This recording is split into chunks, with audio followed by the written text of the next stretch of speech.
Hi loves. So today we're going to take a look at your natal or birth chart. And first we're going to start at the basics of how to generate it. And second, how to approach in reading it. As this is going to help you understand where your energy is directed, what you need, and paint the full picture of the unique pearl that lives in you.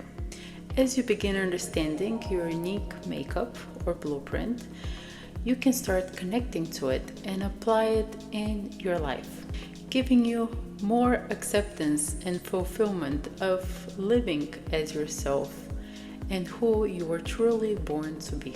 As your blueprint paves the path to the purpose you came here to serve in this lifetime. And this is how I normally go about explaining what a natal or birth chart is to somebody. Imagine it as the blueprint you came here in this life, and the perfect architectural structure of your life would be built on that blueprint. But what happens is that we grow up in different cultures or societies or religions where we are influenced about who we are and the choices that we make. So many times our choices and perceptions of self, they're much different than who we are in reality. So what you will notice is that when things in life start falling apart, or you feel really depressed, or things are just really going downhill, one of the most common reasons for experiencing such difficult events, especially for a long period of time, I mean, we all have our own set of challenges in our lives. But when it's prolonged for so long, or let's say if you're in a very, very long depression for a very long period of time, it is the result of living a life that is simply not true for you, something that you were not born to live out and be. So when we have such experiences, we often end in the position of going through an identity crisis, trying to figure out who we are, why are certain things happening, and making sense out of everything. But to make sense out of anything outside of you, first you need to have sense of who you are. So with this series, my goal is to provide you with information that is going to bring you closer to you and help you connect with your energy. Because there is a lot of information out there. But what do we need this information if we don't know how to apply it? For me personally, well-being is not just about choosing the foods that we consume, but it's also about making choices on the information that we consume. And when this information doesn't have any practical or applicable use in our life, it's pretty much like stuffing our mind with useless things that actually make it more uncertain and anxious, rather than giving it more sense of clarity and peace. And in order to have a mental sense of peace, you need to know the purpose of what you're learning and how that's going to best serve you. Now let's begin and start by generating your birth chart. Two of the websites that I would advise you to use, that I personally prefer, are Astro.com and Astroseek.com. Those who like to use applications, I would advise you to use time passages. But regardless of the application or website you decide to use, what's most important is to know your birth time. Without your birth time, you're not going to generate the correct information or the whole picture and information about you. And for those who don't know your birth time, or possibly your mother doesn't find your birth certificate, I highly recommend finding an astrologer who does birth time rectification. This way you can have the full information to generate your full natal birth chart. And I'm just going to quickly add this here because I get this question quite often. How is it possible for somebody to determine my birth time? Yes, there are astrologers. I personally don't do that. That specifically calculate your birth time, and it is possible to find out. Many times, if they're not on the intuitive side, there are questions that they do ask you, since I have met people that use their intuitive gifts and abilities to find the correct birth time. But there are also ways that, again, by asking questions and tracking certain events in your life, to discover approximately what time you're born. Everybody has their own approaches and ways to it. I know from personal experience, especially when you find a good one, it does work and you need it, period. So now when you go on the website or on the app, what you need to do is you need to put your name, which is not mandatory. I know the application asks for a name. You need to put the time of your birth, the date of your birth, the place where you were born. You're going to see, and each box is going to ask for the specific information that you need to put in. And yeah, that's pretty much it. You put all of that information and then you click calculate, and boom, you get one of those little pie charts. I'm gonna bring this closer so you can see it better as I explain how to navigate through this pie chart. Actually, what I have here is a prize wheel, which is a coincidence and not so much, because it is a prize to be alive. Maybe not everybody appreciates it, but if you consider how many souls are trying to enter through the portals of coming on this earthly plane and living through this wonderful earthly experience, and we're some of the few ones that were granted this luck to be here. So let's have a little taste of life and what your blueprint to life means and looks like, and how to approach reading it. So imagine this prize wheel like a pizza that is sliced in 12 equal parts, and each slice has a different flavor to it. Maybe some flavors taste more familiar or enjoyable, where other flavors taste a little bit weird and new, and that we haven't fully mastered yet. Hopefully this association is going to help you better approach looking at your natal chart. So for example, when a different slice of pizza has one of your personal planets on it, you're going to feel more connected to that slice. So the taste of it is going to feel more familiar. And when you don't have any personal planets on that slice, it's going to feel more foreign and a new taste for you to try, but you're still here to experience. So now let's break down the flavor of each slice and how it represents the 12 different areas of life, or as I would like to call them, stages.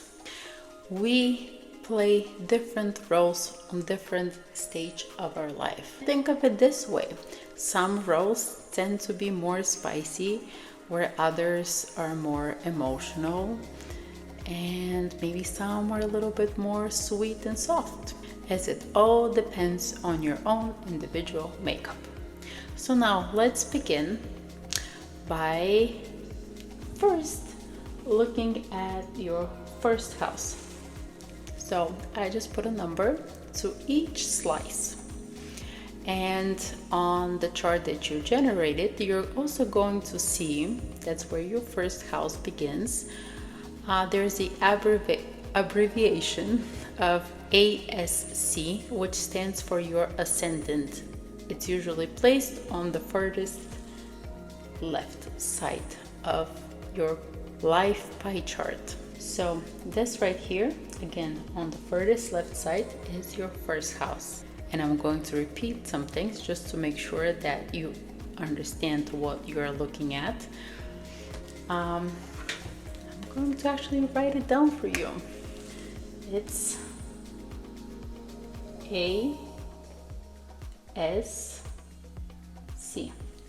Hopefully you can see it. Maybe I wrote it a little bit too little. ASC, that stands for your ascendant. That's where your first house starts. You're also going to see on the side of the pie chart that you generated, your birth chart, it's numbered by 1, 2, 3, 4, 5, 6, etc. And that stands for where each stage of your life begins and what sign it is in. And just to quickly add in here, I use what I like to call traditional astrology. I do not use the modern planets of Pluto, Neptune, Uranus, and I prefer to stick to traditional astrology that it's easy to understand, practical, and applicable. As I don't want any cluttered minds, I want peaceful minds. So now, when we look at the first house is usually ruled by Aries. Now, for you, can be also in a different sign, which we're going to talk about later. Now, for the purpose of understanding each stage of life and what flavor does it normally bring, we're going to start at the basics. So the first house, I'm going to add in here, it's normally ruled by Aries. So here is the symbol of Aries. And Aries is ruled by the planet Mars. I'm going to try to make this colorful and fun as much as possible. So this is how you're going to see this symbol somewhere in your natal chart, Mars. I'm going to move this right here, Aries, great. So this is Mars. You see it? Yes. And I have all of these fun little things by me, and this is the planet Mars. It's kind of like huge. Yep. So, first house, Aries, Mars. And the sign on your ascendant rules your first house. So what is the first house? It is the stage of I. How you project yourself onto the world and how the world perceives you. Some people would also refer to it as our social mask. So if we really want to have a successful role in our life, we need to wear the appropriate mask or the appropriate attire that's going to set, this is the first house, it sets the stage for all other areas in our life, because it's about how we assert ourselves, how we physically assert ourselves and say, I am this, to the whole entire world. So yes, it does tie in to your physical appearance and how you look, because it represents physically the energy that you exert. And when you're not in alignment with the correct energy for you, then you cannot fully connect to the world as yourself. Maybe as something else, but not as yourself. But I'm going to speak in other videos more on this topic about how to connect with our physical appearance and the energy we're supposed to project here onto the world. Now let's continue on to the second house. The second house is normally ruled by Taurus. Let's put it in right here. Taurus. The bow. I hope you see it well.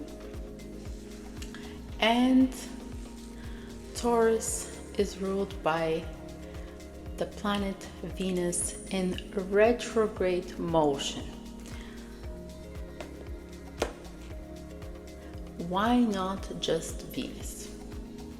Because the energy of Venus is usually about partnerships and sharing. Since Taurus is self-oriented, anytime you see a Venus retrograde, it's more closely linked to the Taurus energy. This is how Venus is represented, the symbol of it, in your natal chart. Let's see, what color do I pick? I go purple. So it's like a little circle and like a cross underneath. Do you see it? So this is Venus. When it's retrograde and you need to check if you have next to your planets the symbol R at the bottom right hand corner, that means that planet is retrograde, meaning the energy is going inwards, not outwards. And yes, it does make a difference. Something so little, right? So you have the planet and then a little R. So Venus in the retrograde motion is connected to the sign of Taurus, traditional ruler of the second house, the stage of home, of possessions and belongings. Because what do we belong to? We belong to the feelings we possess. The feelings can be connected to our material possessions, but not only. Taurus is also connected to our own personal resources beyond the material scope of things, our spiritual possessions. Because your value is not just determined by your material possessions, it is also determined by your spiritual possessions. And what do I mean by spiritual possessions? The ability to experience joy within oneself. So do you see where the difference is between when you have a planet going in direct motion, as in Venus when it's in Libra? It is about experiencing joy with somebody else, with a partner. And when it's in retrograde motion is my personal ability to experience joy within myself, within my own body, within my physical experience and senses. It's the joy and pleasure of being in me. And now that I feel happy within myself, we can move on to the third house, which is ruled by Gemini. Here we go. And the planet is Mercury. I don't know if you're going to be able to see the yellow marker, but let's try. Whoops, this thing is moving. Where are you going? Okay, never mind. Oh. So, Mercury. It's a circle again with a cross. And two like little alien ears on the side, on top of the circle. So this is the planet Mercury. And the third house is the stage of interaction. Interaction in our closest environment and neighborhood. The interactions we have with our neighbors, our siblings, anything that's within a short distance travel of where we are situated and located. It is a stage of interaction as it gives us the ability to speak, to communicate, to exchange information.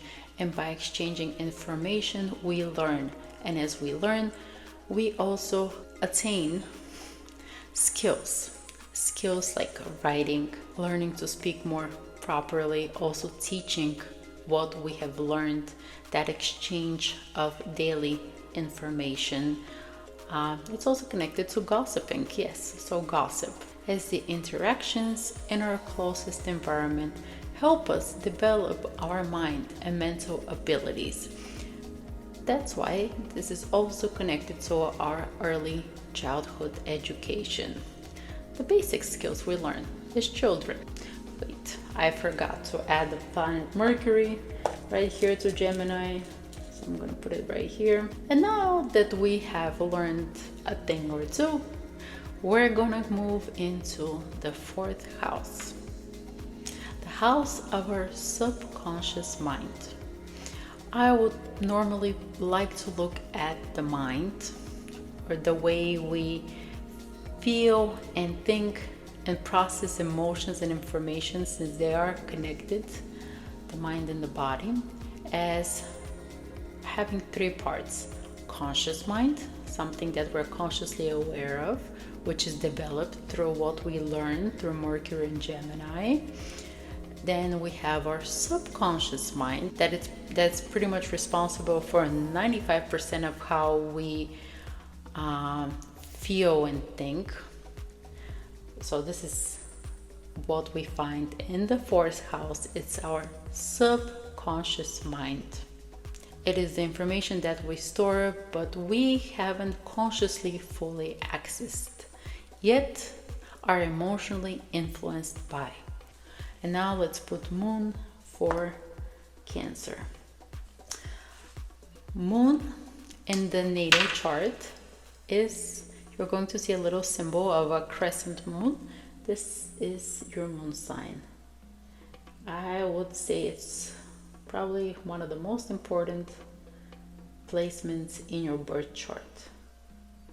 As if nothing else is working, you really want to make sure that you are fulfilling the needs of that moon sign, because when your subconscious needs are not met, life just feels out of hand, unenjoyable, unfulfilling, and completely disconnected from the whole living experience. But I'm going to go into more depth in the other videos and how you can connect to your own energy by sign and placement. So here, the fourth house is the stage of emotional stability.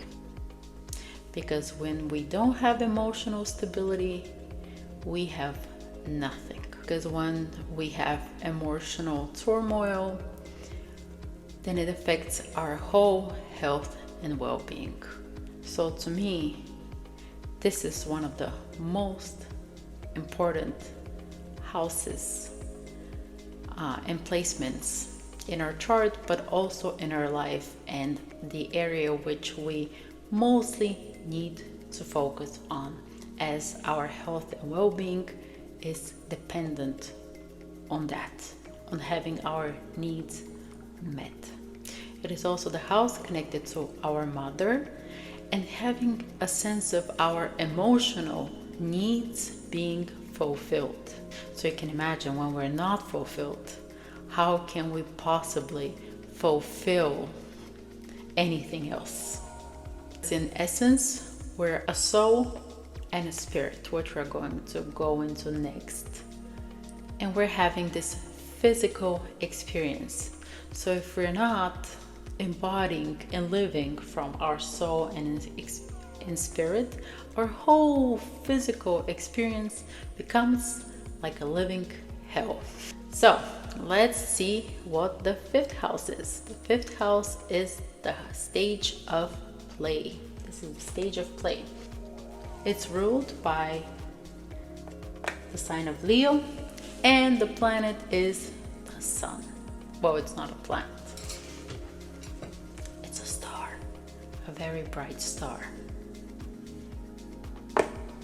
And in your natal chart, this is the symbol of the sun. It's a circle with a little dot in it.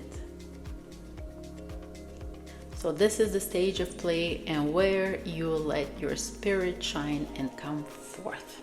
It's where you should not be concerned what anyone thinks of you. You can also call it your ego. But see, ego to me is not a bad thing when you learn how to express it in its higher vibration. When your ego is expressed from your needs being fulfilled first, then you have a healthy ego. Because at the end of the day, some may like the sun, others may not like the sun. But the point is, it's there, and it serves its purpose for us being here now and alive. Then it doesn't matter if you like it or not. It's just there. You can either accept it or accept it. And how do we let our spirit shine the brightest? That's why the stage of life is also connected to love and children and performance, literally performance on stage. You're going to see artists who perform on stage and entertainment and entertain others through their performance. That's how you let your spirit shine. But first of all, it is connected to love. This is where you truly see your spirit shine. That's why we say when you fall in love, it's like you become awake through this heightened feeling of who you are and what's possible. But because when you're in love, you feel like everything is possible. And it's the first time where you fully embrace and meet your spirit. As it becomes in love, becomes an outlet for your creative potential to come forth. And now let's move into the 6th house, this which is ruled by Virgo. Here we have Virgo. And again, the planet associated with Virgo is Mercury. But this time around, it's Mercury in retrograde motion. Since Virgo is very pedantic and analytical, it's how we process information, but in detail. So when it comes to Mercury, it is about diving deeper into the information itself and not just take it at face value or at surface level as it is in Gemini. I take on information, I give information, it's all of this exchange. Virgo energy, it takes time to process that information so it can put it into practical and applicable daily use of how it best serves me or you, as this detailed analysis of information helps to build those daily routines that are ideal for you or perfect for you. Since everybody likes to call Virgos perfectionists, and me as a fellow Virgo have been aware of this tendency, although I do try to let go of being such a perfectionist, but I also see that the more organization you have in your day, that's helpful for you according to your own chart, the more productive and most out of life you can get. So even though it's pedantic, at the end of the day, it does serve your own well-being. So this is also the stage of life that's connected to, like we said, the stage of health, daily routines, service, pets, hobbies. So you need to spend some time on analyzing your information to get the parts of it that you can actually apply into your daily life. They're going to support you in maintaining your well-being and everything that simply nourishes your mind, body, and soul. And now that we're fully nourished and a perfectly fulfilled human being, now let's move into the 7th house, which is exactly the opposite of our 1st house or ascendant, the 7th house, which is also called descendant. In some natal charts, you're going to see it being abbreviated by the letters D, S, C. That stands for your descendant, or the furthest point away from your rising sign. The qualities that you carry, but you're least aware of. So when you find a partner, they reflect back to you those qualities. So the 7th house is ruled by Venus in direct motion, since it's about partnerships and sharing pleasure. So we have the sign of Libra here, and the ruling planet is Venus. I'm gonna move it.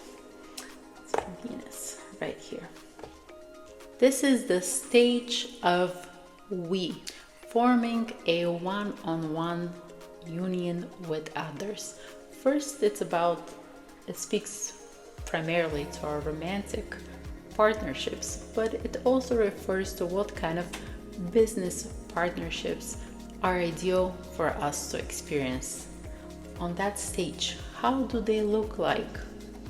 Some people like to refer to the stage of life as the house or the stage of marriage. Yes, you can do that, although in my personal experience and practice, I would personally prefer to look at the 10th house as a house of marriage or contractual agreements in marriage, and the 7th house more like partnerships. A little bit later why, but the way the partnership is going to play out is on the stage of the 7th house, the stage of we, where we work together and enjoy it, supporting each other's eyes, who we are. Because if that we does not support the I, or if I cannot be myself in that we, then that we is not going to be much enjoyable. And we have here the planet Venus. So our partnership, besides being just an agreement, it's also about finding the joy of being together. Now this is a little bit more advanced, but I'm gonna put it in here. Ideally, the partner that we meet, it doesn't just stay as a partner.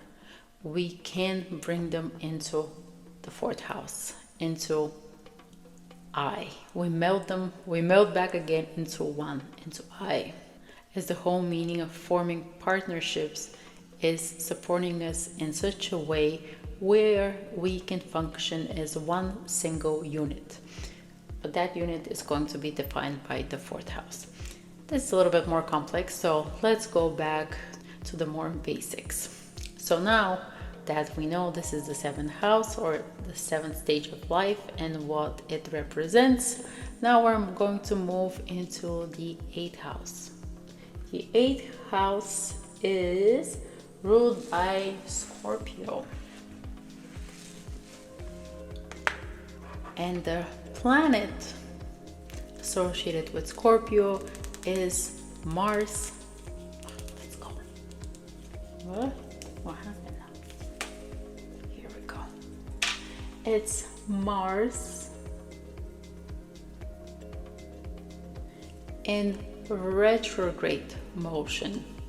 Since we spoke about how Aries and Mars, of who we are, is how we exert and express ourselves into the world. Mars in retrograde motion or Scorpio is about diving into ourselves. That's why it's the house of sex, death, transformation, intimacy. And through the partner I choose to be intimate with, that whole experience helps me bring me back to myself. But to come back to me and dig deeper under the surface, I cannot do it alone, so I need to use other people's resources. So this is the stage where we can use, or Scorpio, other people's resources.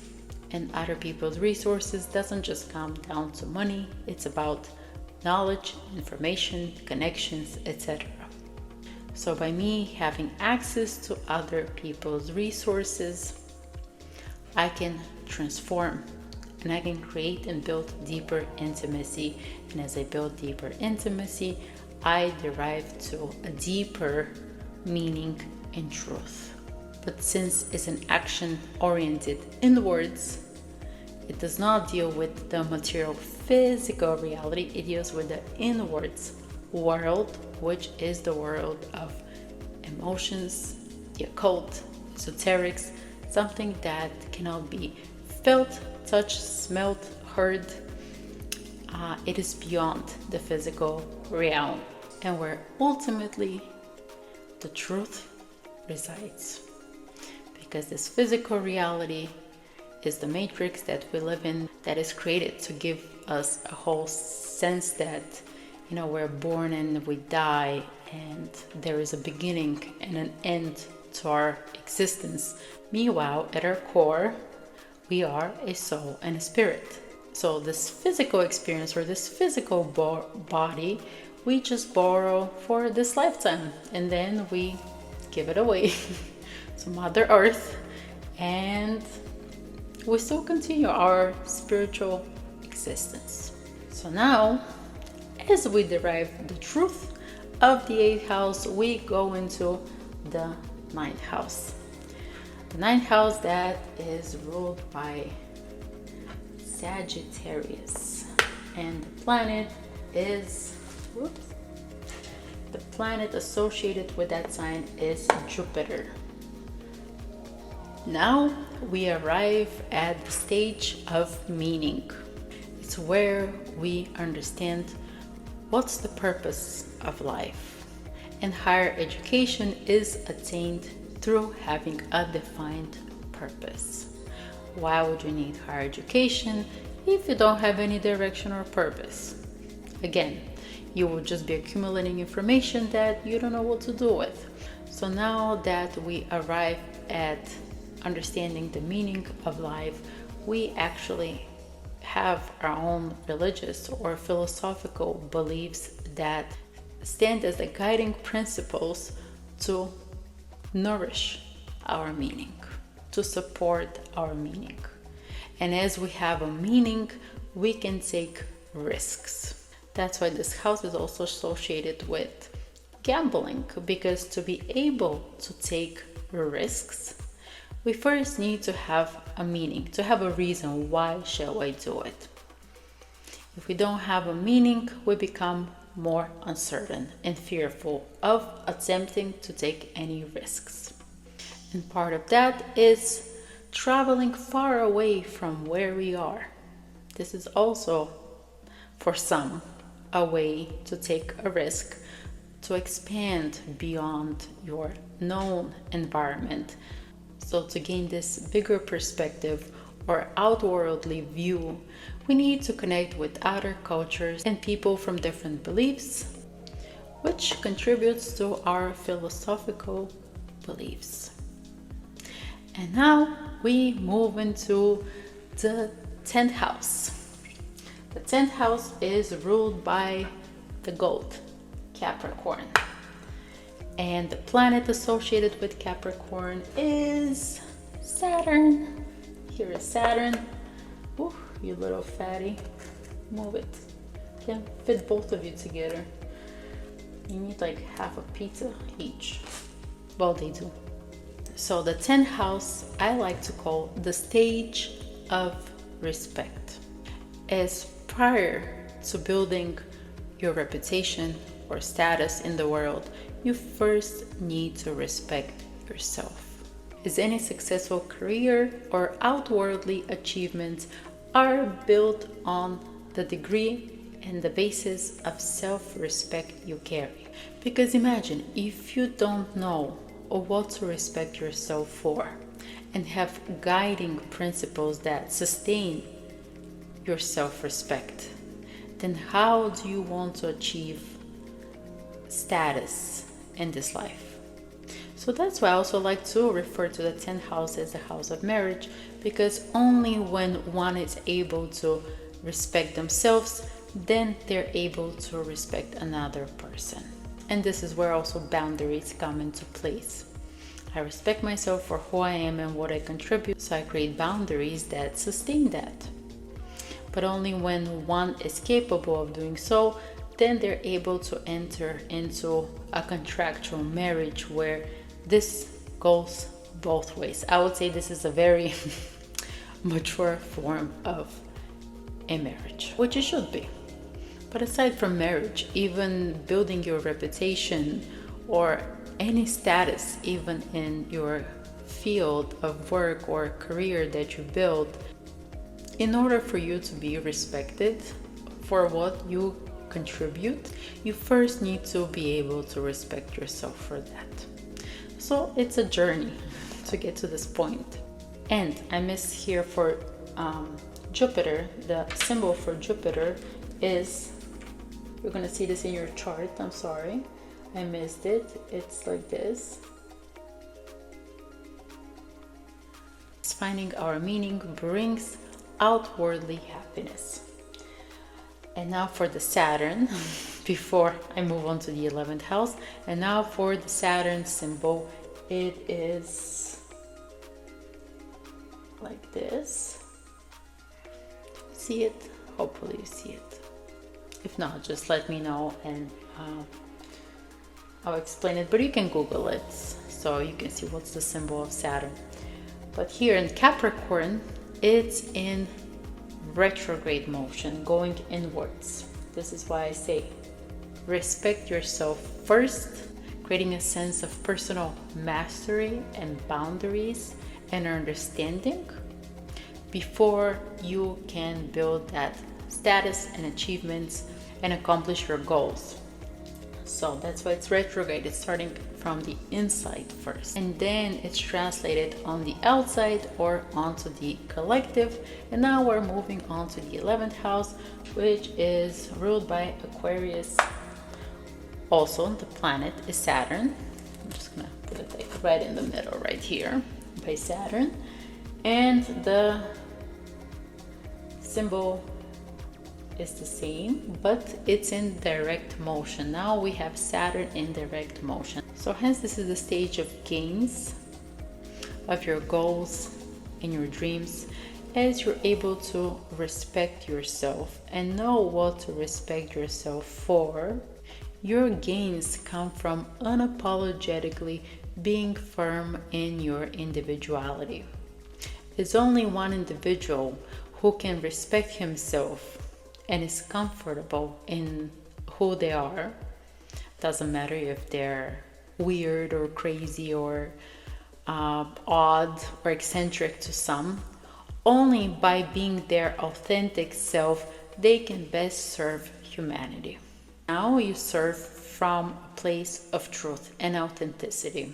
And as a result, your gains or accomplishing your dreams come from your own individual expression and uniqueness. Because it is the dream to be free and free in being yourself. And last but definitely not least, it's the 12th stage of life, the stage of God, ruled by Pisces. Whoops. Like this. It is right above your ascendant line. As you're going to notice in some charts where the ascendant is, the line is a little bit thicker and darker. So here in the 12th house, Pisces, the planet associated with Pisces is Jupiter in retrograde motion. That's what color I used. Okay, it's Jupiter like this in retrograde motion. We spoke here with the 9th house and Sagittarius. We derived the meaning of life through expanding our horizons, traveling further away from where we are, higher knowledge and education, which builds on our philosophical or world views. But to have faith comes with believing in your own self, in the God that lives in you. So that's why Jupiter is meaning in retrograde motion, finding the meaning directed inwards in you, the belief in you.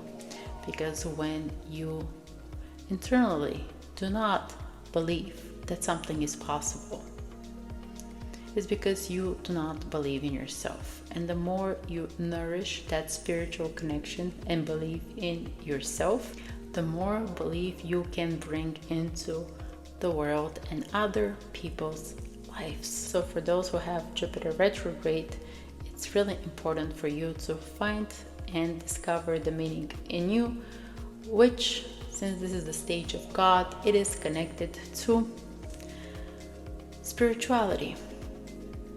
And how do we nourish our spirituality? It is through meditations,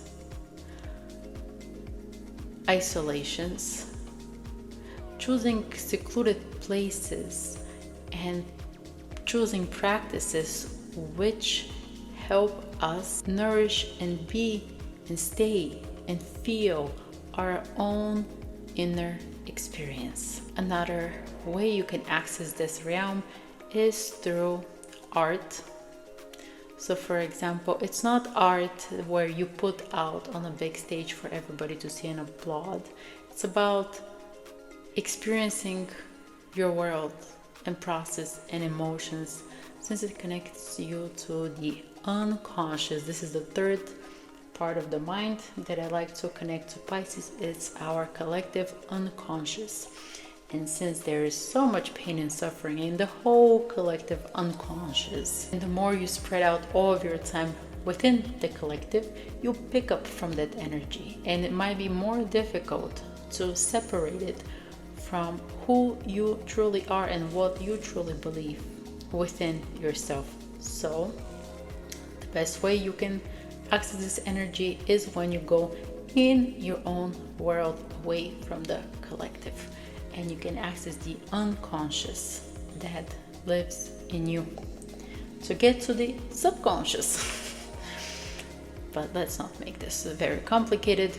And like I said, the best practices you can access this unconscious field is through meditation, or if you also work in the medical or healing field, or through arts and creating art just for the sake of creating, to express what you feel, and through that expression you connect deeper to yourself. It's not for anybody else to approve, see, or applaud. I mean, if they do, great, but that's not the purpose of it. The purpose of it is to connect you deeper to the meaning in you, the belief in yourself.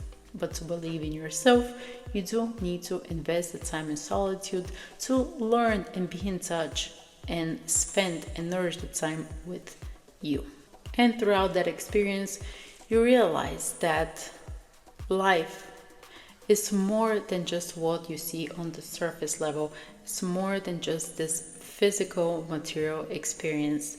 And there is a whole spiritual realm that still exists, but you can access. I mean, some do and can be accessed by drugs, which would also have not the best impact on the rest of your life. But you can also access it not just through drugs, but through meditation, art, or being in the healing or spiritual fields. This gives you spiritual nourishment, which again contributes to believing and finding the meaning in you.